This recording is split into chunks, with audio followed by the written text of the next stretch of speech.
করিতে উজালা এলেন মক্কায় নবী সাল্লাল্লাহু সারা জগৎ করিতে উজালা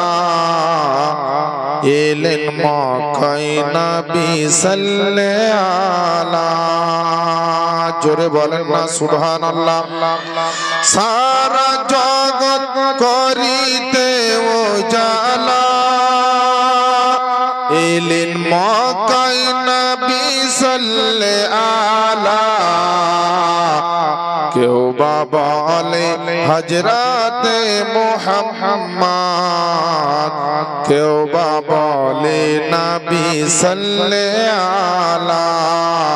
সারা জগৎ করিতে উজালা এলেন মক্কায় নবী সাল্লাল্লাহু। খুশিতে খুশিতে ঝুমেছে ওই কাবা ঘর, খুশিতে ঝুমেছে ওই কাবা ঘর। নূরেতে ভরে গেল আমেনার ঘর। খুশিতে ঝুমেছে ওই কাবা ঘর, নূরেতে ভরে গেল আমেনার ঘর। হুর গলে মান ফারিস্তা আসিয়া, হুর গলে মান ফারিস্তা আসিয়া। গাথিছে ওই দরুদের মালা। সারা জগৎ করিতে উজালা এলেন মক্কায় নবী সাল্লাল্লাহু। সারা জগৎ করিতে উজালা এলেন মক্কায় নবী সাল্লাল্লাহু। জোরে বলেন না সুবহানাল্লাহ। আচ্ছা 100 টাকা দিয়েছে ব্রাদার। আজকে কিন্তু স্টেজটা সত্যি স্টেজের মতো লাগছে, বুঝলে। তিনাদের পবিত্র জীবনী জলসা গতকালকে থেকে আমার জবান দিয়ে শুনছেন। আজকে আমার দ্বিতীয় রাত্রি, আপনাদের হচ্ছে আজকে 6 রাত্রি। যারা এদিকে ওদিকে ছড়িয়ে ছিটিয়ে আছেন, বিশেষ করে বাবা জীবনেরা, ভাইরা, যুবক ভাইরা, কিছুক্ষণের জন্য এই পবিত্র অনুষ্ঠানে এসে অংশগ্রহণ করেন আর মূল্যবান বক্তব্য শুনে নিজের জীবনে কিছু মূল্যবান মুহূর্ত তৈরি করার চেষ্টা করেন। আল্লাহ পাক আমাদেরকে জান্নাত জাহান্নাম কোন রাস্তায় গেলে পাওয়া যাবে আল্লাহ কিন্তু বলে দিয়েছেন। কোন রাস্তায় গেলে জাহান্নামে যেতে হবে, কোন রাস্তায় গেলে জান্নাত পাওয়া যাবে, এটা আমরা সকলে জানি। আল্লাহ পাক জানিয়েছেন আমাদেরকে নবীর মাধ্যমে। ব্রাদার ইসলাম, যেই জায়গায় নবী মুস্তাফার সভা হয়, নবী মুস্তাফার আলোচনা হয়, আল্লাহ আল্লাহ রাসূল নিয়ে বক্তব্য হয়, হাদিস ও কোরআনের আলোচনা হয়, ওই জায়গাটাকে আল্লাহ পাকের রহমতের ফেরেশতারা গোল করে ঘিরে নেয়। আর যারা সভাতে থাকে তাদের উপরে ওই রহমতের ফেরেশতারা আল্লাহর রহমত বর্ষণ করতে থাকে।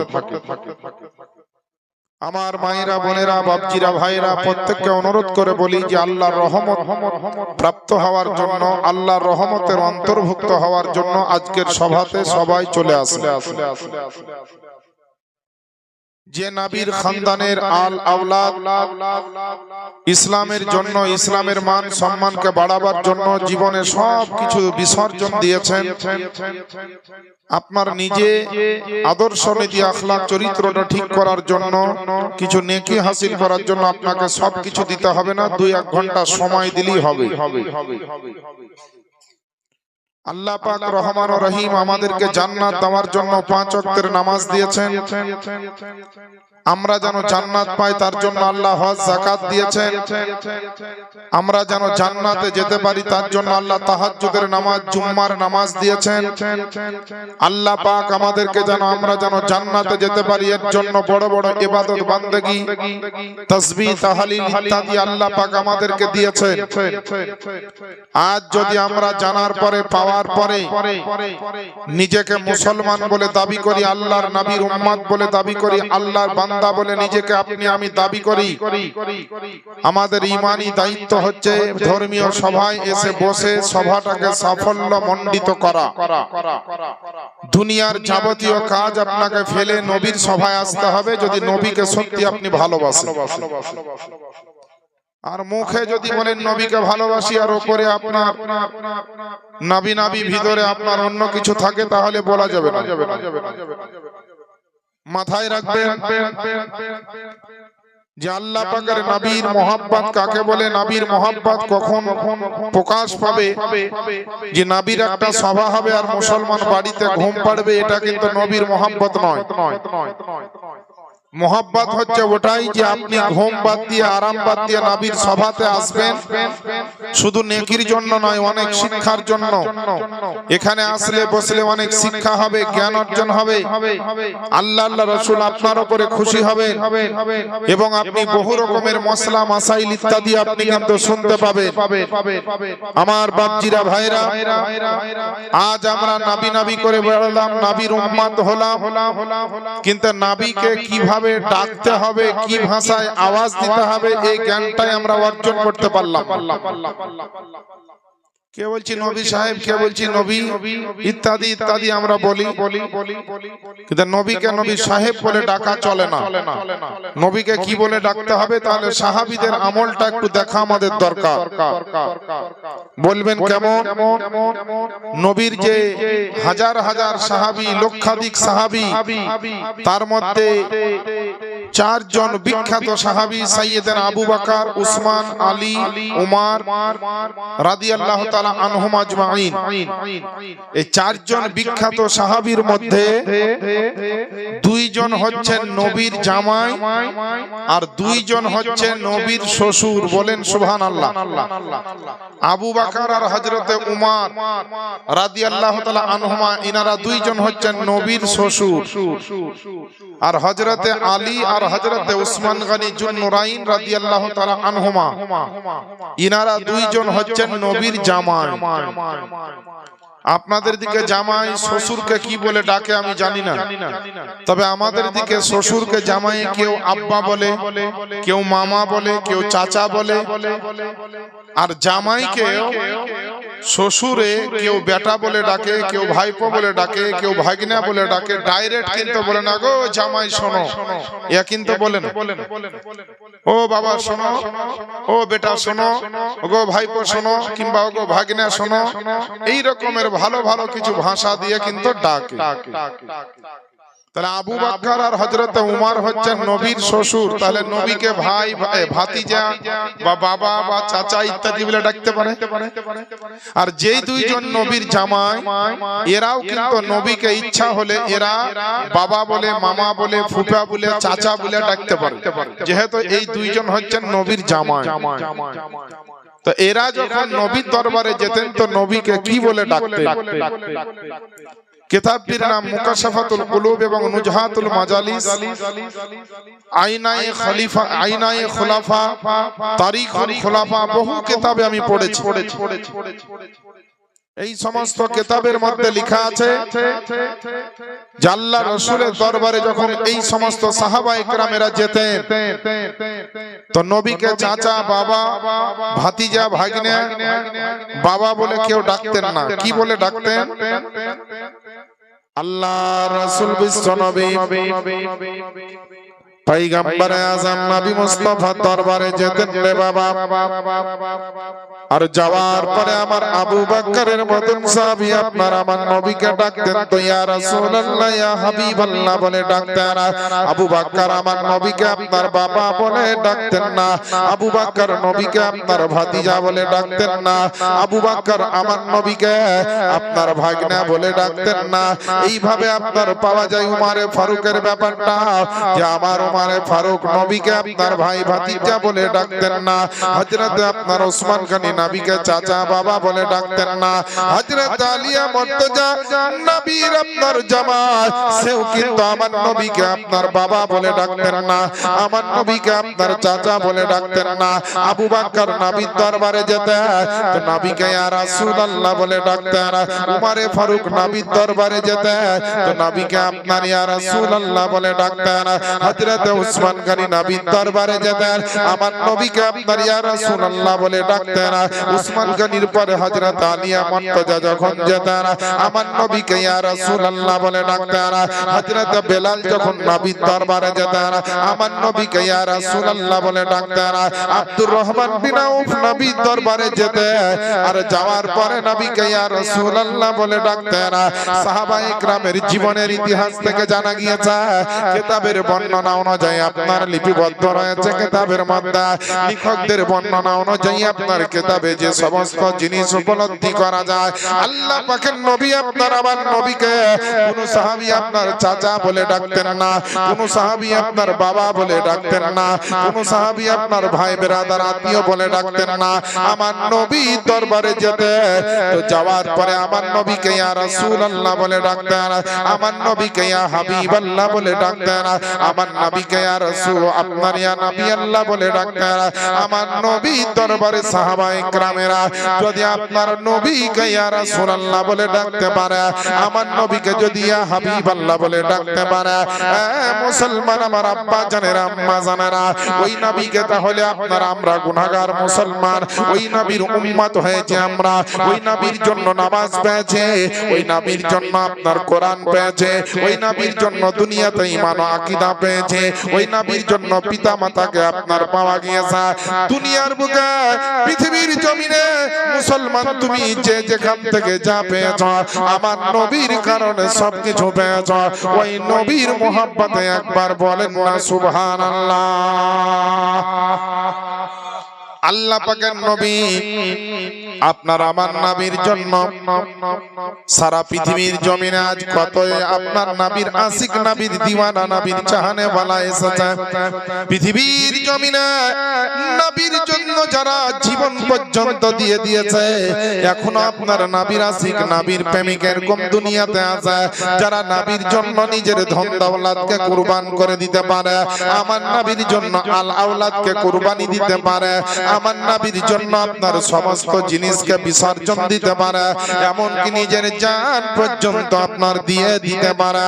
এ মুসলমান বাপজিরা ভাইরা, যে যত নবীর মোহাব্বত করবেন, যে যত নবীকে আপনার ভালোবাসবেন, যে যত সাহাবায়ে কেরামদের তরিকাতে আপনার চলতে থাকবেন, মনে রাখবেন বাপজিরা ভাইরা, আপনার নামাজ রোজা যদি ফেল হয়ে যায়, রোজা এবং হজ যাকাত যদি আপনার ফেল হয়ে যায়, কাল হাসরের ময়দানে আপনার কোনো রাস্তা থাকবে না।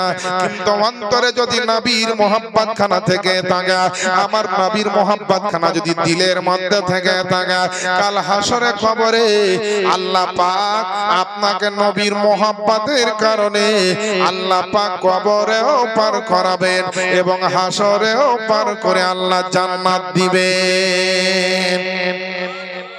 নবীর মোহাব্বত এমন একটা দামি জিনিস যে কবরে হাসরে সব জায়গাতে নবীর মোহাব্বত লাগবে। এর জন্য সাহাবায়ে কেরামেরা জানতেন যে সব চাইতে বেশি মোহাব্বত আমার নবীর সঙ্গে করতে হবে।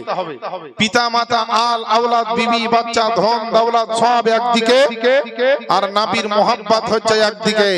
এর জন্য তো আমার আপনার নবী পাক সাহেবে দো জাহান বলেন, লা ইউমিনু আহাদুকুম হাত্তা কুনা হাব্বা ইলাইহি মিন ওয়ালিদিহি ওয়া ওয়ালাদিহি ওয়ান নাসি আজমাইন। একজন ব্যক্তি ততক্ষণ পর্যন্ত মুমিন ও মুসলমান হতে পারবে না যতক্ষণ নিজের আল আওলাদের চাইতে, পিতা মাতার চাইতে, ধন ও দৌলতের চাইতে বেশি মোহাব্বত আমার নবীর সঙ্গে করবে না।